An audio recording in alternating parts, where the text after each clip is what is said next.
বিসমিল্লাহির রহমানির রহিম। প্রিয় শিক্ষার্থী বন্ধুরা, ম্যাথ সলিউশন পয়েন্ট এর পক্ষ থেকে বলছি আমি মোহাম্মদ আজহারুল ইসলাম। তোমাদের আবারও আন্তরিক অভিনন্দন এবং ধন্যবাদ জানিয়ে শুরু করছি। আজকের বিষয় হচ্ছে নবম দশম শ্রেণীর নবম অধ্যায় অর্থাৎ ত্রিকোণমিতি। ত্রিকোণমিতির আজকে সূত্র নিয়ে আমি আলোচনা করব। তো অনেক সময় এই সূত্রগুলো আমাদের পক্ষে মুখস্থ রাখা বা মনে রাখা খুব কঠিন হয়ে যায়।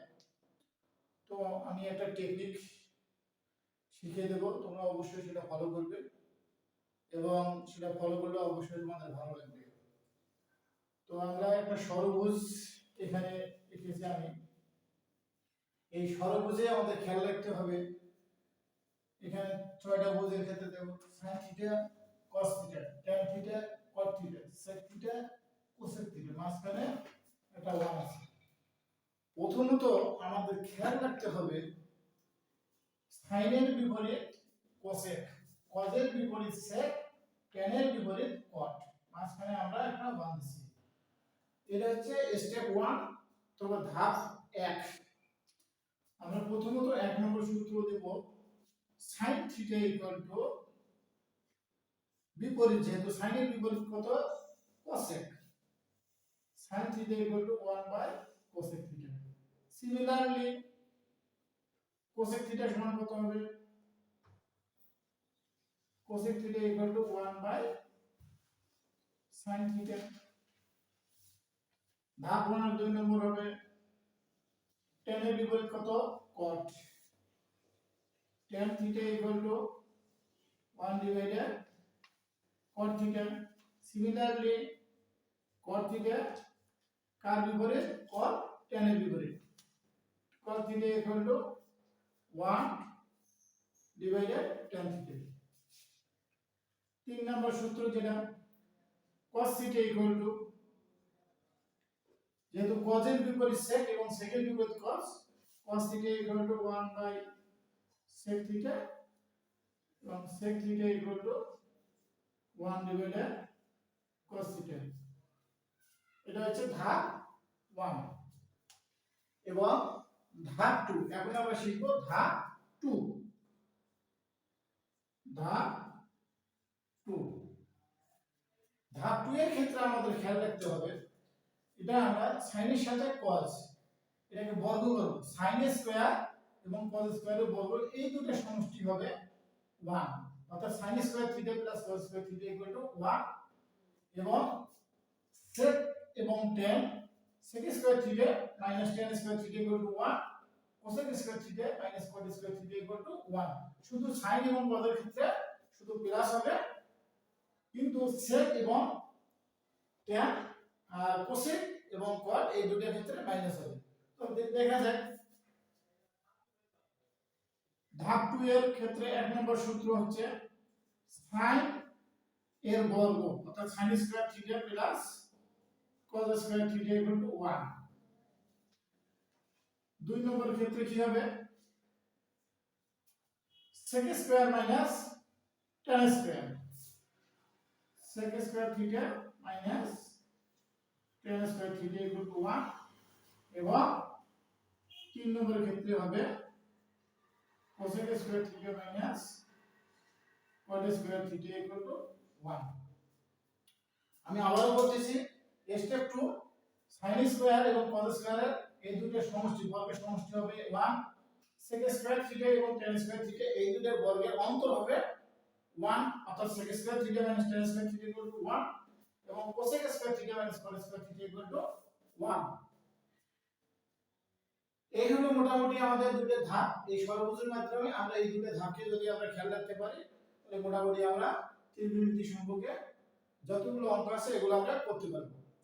তো প্রিয় শিক্ষার্থী বন্ধুরা, এখানে আমাদের খেয়াল রাখতে হবে sin square theta plus cos square theta equal to 1, এটাকে আমরা আরো বিশ্লেষণ করতে পারি। এটাকে আমরা বিশ্লেষণ করতে হবে sin square theta plus cos square theta equal to 1 অতএব sin square theta equal to 1 minus cos square theta. Similarly এখানে cos square theta equal two হবে 1 minus sin square theta.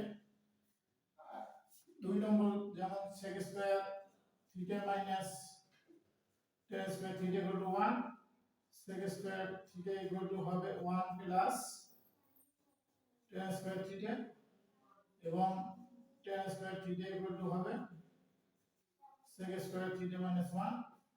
Similarly cosec square theta minus cot square theta equal to 1, অতএব cosec square theta equal two হবে 1 plus cot square theta, অতএব cot square theta equal two হবে cosec square theta minus 1।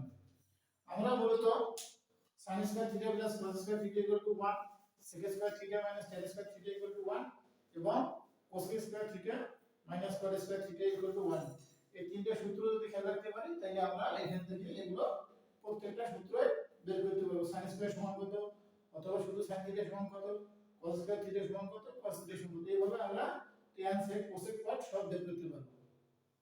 প্রিয় শিক্ষার্থী বন্ধুরা, এই সূত্র দুইটা ধাপ যদি আমরা মনে রাখতে পারি তাহলে আমরা 9.1 নবম অধ্যায়ে 9.1 এটা আমরা ভালোভাবে করতে পারবো। 9.2 এর জন্য আমাদের আরেকটা সূত্র খেয়াল রাখতে হবে, সেটা হচ্ছে আমরা সমকোণী ত্রিভুজ দিয়ে একটা করব। এটা যদি থিটা কোণ হয় এক্ষেত্রে আমাদের sin থিটা মনে রাখতে হবে। sin থিটা ইকুয়াল টু মনে রাখার কৌশল যেটা, সাগরে লবণ অনেক, অর্থাৎ লবণের লব এর অতিভুজ লম্ব বাই অতিভুজ। এটাকে যদি আমরা x ধরি, এটাকে যদি y ধরি, লম্বটাকে এবং r অতিভুজটাকে যদি r ধরি, তাহলে এখানে লম্ব বাই অতিভুজ হবে y বাই r। তাহলে similarly cosec theta equal two কত হবে, যেহেতু cosec থিটা sin এর বিপরীত, তাহলে এখানে হবে অতিভুজ বাই লম্ব অর্থাৎ r ডিভাইডেড y। তাহলে cos থিটা ইকুয়াল টু কত জানি আমরা, cos থিটা ইকুয়াল টু জানি কবরে ভূত অনেক, কবরে ভূত অনেক, অর্থাৎ কবরের ভূতের ভূত এবং অয়ের অতিভুজ, ভূমি বাই অতিভুজ। ভূমি হচ্ছে এখানে x এবং অতিভুজ হচ্ছে r। সিমিলারলি এটা sec থিটা ইকুয়াল টু কত হবে, sec থিটা ইকুয়াল টু হবে অতিভুজ বাই ভূমি। tan থিটা ইকুয়াল টু হবে টেরা লম্বা ভূত, অর্থাৎ লম্বা লব ভূতের ভূত লম্ব বাই ভূমি। এখানে লম্ব y, ভূমি x। Similarly cot theta equal two হবে ভূমি বাই লম্ব s ডিভাইডেড y। প্রিয় শিক্ষার্থী বন্ধুরা, মোটামুটি ভাবে এভাবে আমরা sin থিটা অর্থাৎ ছয়টা যে আমাদের ত্রিকোণমিতিক অনুপাত আছে এইভাবে আমাদের গল্প আকারে মনে রাখলে যথেষ্ট। আমাদের আরেকটা 9.2 এর জন্য অনুশীলনের জন্য আরেকটা আমাদের টেবিল বা চার্ট মুখস্থ রাখতে হবে। এই টেবিল বা চার্ট নিয়ে আমি আগামী ক্লাসে আবারও আসতেছি।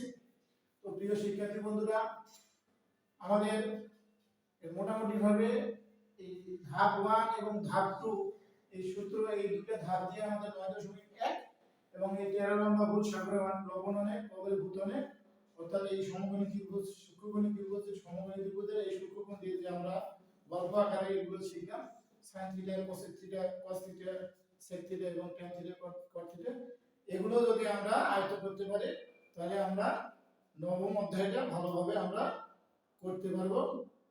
তো প্রিয় শিক্ষার্থী বন্ধুরা, আশা করি অবশ্যই আমার ক্লাসগুলো অবশ্যই তোমাদের ভালো লেগেছে এবং আরো ভালো লাগবে।